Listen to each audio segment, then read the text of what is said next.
Boa noite a todos. Sejamos nós unidos para o bem, unidos em prece, com o Mestre Jesus, com o Pai Tomé, com toda a nossa falange, como se estivéssemos lá em nossa casa, na Rua Progresso, 1190, iluminando a cada um de nós e a nossa família. A gente faz uma leitura sempre do livro psicografado por Chico Xavier, editado pelo Espírito Emmanuel, Pão Nosso. Lição 42. Sempre vivos. Ora, Deus não é de mortos, mas sim de vivos.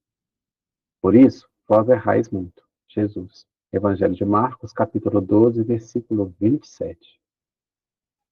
Considerando as convenções estabelecidas em nosso trato com os amigos encarnados, de quando em quando nos referimos à vida espiritual utilizando a palavra morte, nessa ou naquela sentença de conversação usual. No entanto, é imprescindível entendê-la, não por cessação, e sim por atividade transformadora da vida. Espiritualmente falando, apenas conhecemos um gênero temível de morte, a da consciência denegrina no mal, torturada de remorso, ou paralítica nos penhadeiros que marginam a estrada da insensatez e do crime. É chegada a época de reconhecermos que todos somos vivos na criação eterna. Em virtude de tardar semelhante conhecimento nos homens, é que se verificam grandes erros. Em razão disso, a Igreja Católica Romana criou, em sua teologia, um céu e um inferno artificiais. Diversas coletividades das organizações evangélicas protestantes apegam-se à letra, crenças de que o corpo, vestimenta material do espírito, ressurgirá um dia dos sepulcros, violando os princípios da natureza, e inúmeros espiritistas nos têm como fantasmas de laboratório ou formas esvoaçantes, vagas e aéreas, errando indefinidamente. Quem passa pela sepultura prossegue trabalhando e, aqui, quanto aí, só existe desordem para o desordeiro.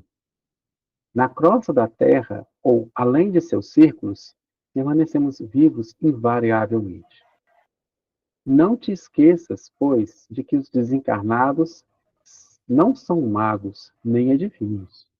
São irmãos que continuam na luta de aprimoramento. Encontramos a morte tão somente nos caminhos do mal, onde as sombras impedem a visão gloriosa da vida.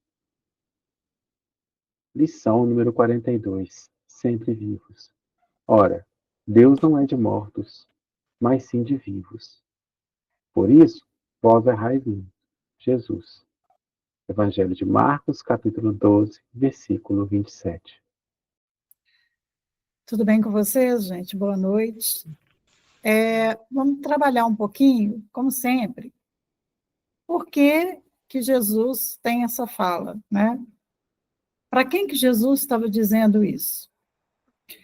Quando ele diz, ora, Deus não é dos mortos, mas de vivos, por isso errais muito, ele estava dando uma resposta. E para quem que ele estava dando essa resposta? Ele estava dando resposta para um grupo de saduceus. Quem que eram os saduceus? Saduceus era um grupo aristocrata, com muito poder, que ajudava lá a comandar o templo de Jerusalém, e que estava doido ali para que Jesus caísse em contradição, porque Jesus disse que ele não veio para destruir a lei, né?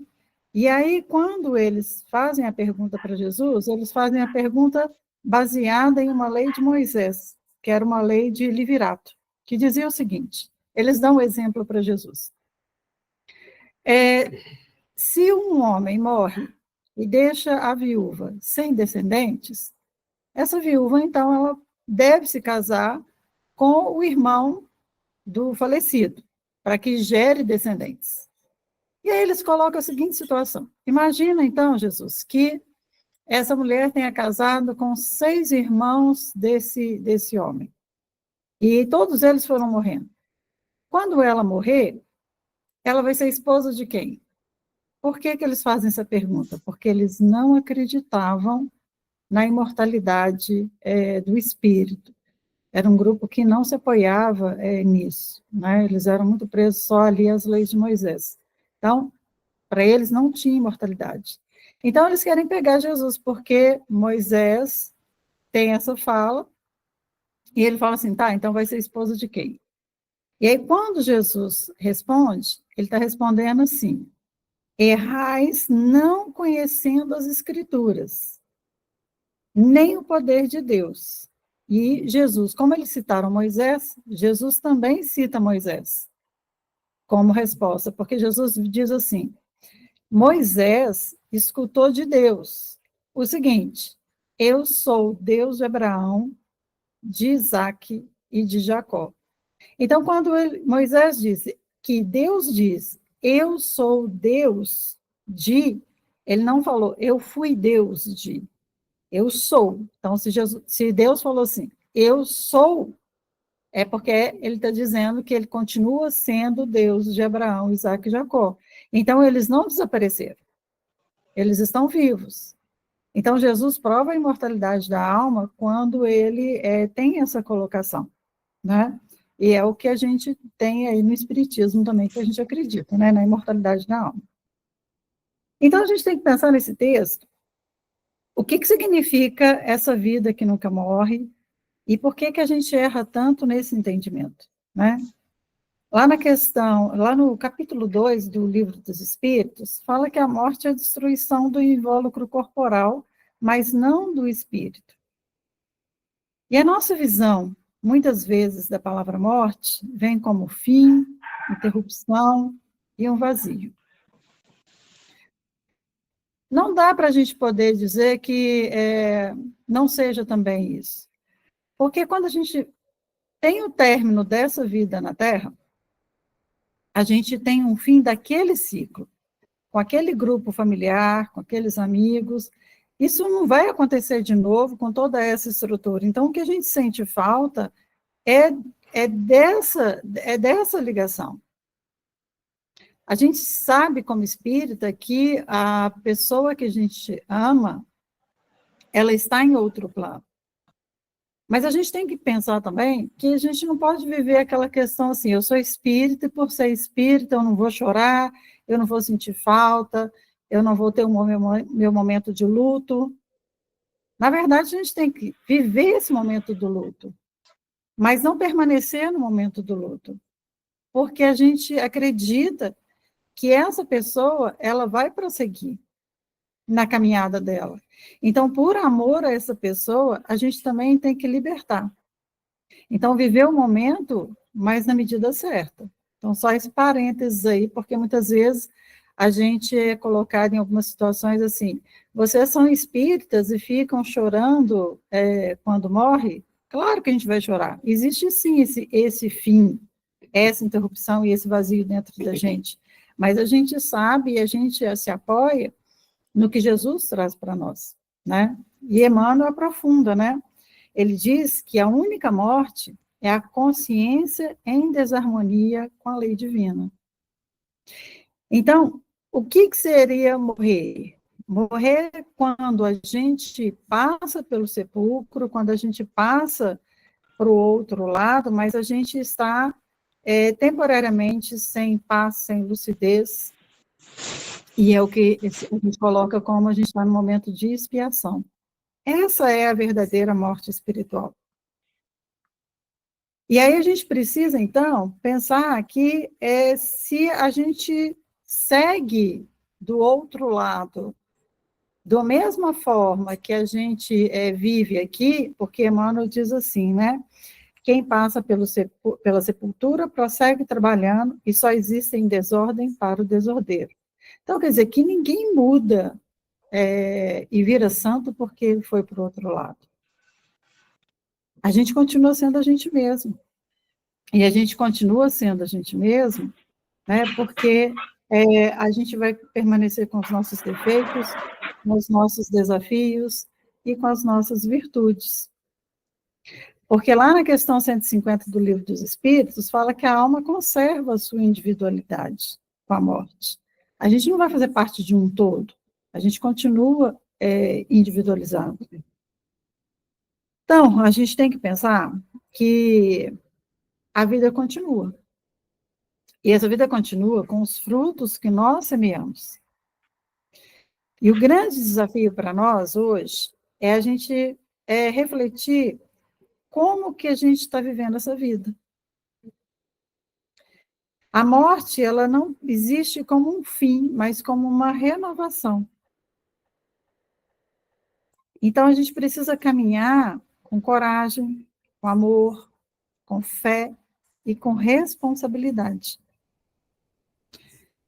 Para que a gente possa partir aliviado, com o coração inteiro, sabendo que a gente fez o nosso melhor. O melhor que a gente sabe fazer, o melhor que nós fizemos um dia. É isso que vai trazer a tranquilidade, porque Deus não condena ninguém, o que condena a gente é a nossa consciência. Então, a gente precisa ter a consciência tranquila, e isso vem com o nosso amadurecimento. O amadurecimento espiritual, aquela reflexão diária. É isso que nos faz ser diferente a cada dia. Então, renovar não é a gente ter uma outra vida, um outro ciclo reencarnatório. Renovar é a gente renovar todo dia. Né? Eu acho que é isso que o Emmanuel traz para nós hoje. Então,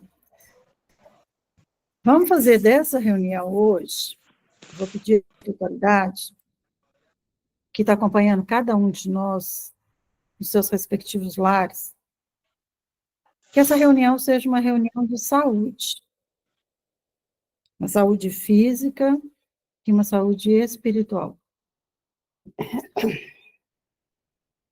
Que Jesus possa trazer para essa água, a fluidificação das nossas águas na noite de hoje, o elemento que a gente precisa para acalmar o nosso coração, acalmar a nossa mente, e trazer essa saúde que a gente precisa para viver melhor. Hoje eu peço também pela Beatriz Loneu da Cruz, peço que os amigos espirituais a ajudem no seu processo de cura, como também eu peço ajuda ao nosso Mozart Soares, desencarnado, pela sua saúde também, pela sua saúde espiritual, que possa os nossos amigos amparar e proteger. Peço que a espiritualidade que está no lar de cada um de nós possa nos dar esse passe, nesse momento de prece, esse passe da cura. E que a gente possa sentir essa energia que, com certeza absoluta, é emanada pelo plano maior,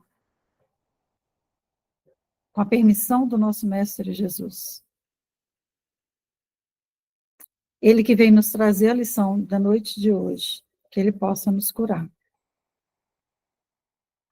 Bendito seja aquele que nos fortalece. Que Jesus nos ampare. Que a tua energia chegue através dos nossos amigos espirituais na noite de hoje. Que possa clarear nossa mente, aliviar nosso coração, aliviar as nossas dores. Que possa, Pai, trazer a cura também a todos os necessitados, os nossos familiares, amigos, aqueles que se encontram nas ruas, nos hospitais, os nossos queridos acolhidos do Projeto Novo Céu, que naquela casa de amor do projeto, estenda sobre todos eles a paz, a harmonia, o bom trabalho, o companheirismo, o entendimento. Que essa energia seja a luz, refletindo a todos os nossos vizinhos. Que a gente receba do Pai, mas que também a gente transborde este amor na noite de hoje. A água de cada um de vocês se enche de luz nesse momento, pelos nossos amigos. A nossa eterna gratidão a Falange Unidos para o Bem. Pai nosso que estais nos céus, santificado seja o vosso nome. Venha a nós o vosso reino, e seja feita a sua vontade, assim na terra como no céu. O pão nosso de cada dia nos dai hoje. Perdoai-nos as nossas dívidas, assim como nós perdoamos aos nossos devedores. Não nos deixe, Pai, cair em novas faltas, mas livra-nos de todos os mais, pois só vosso Senhor é o poder, o reino e a glória para sempre. Agradecemos também na noite de hoje nosso querido Divaldo Franco, que tanto fez por todos nós, que com certeza está em outro plano como um completista, tendo feito o seu melhor. A nossa gratidão a toda a literatura que ele deixou e o seu exemplo. Obrigada, Jesus. Que possamos seguir o teu exemplo, Jesus. A tua caminhada e com o teu amparo. Que assim seja, Senhor.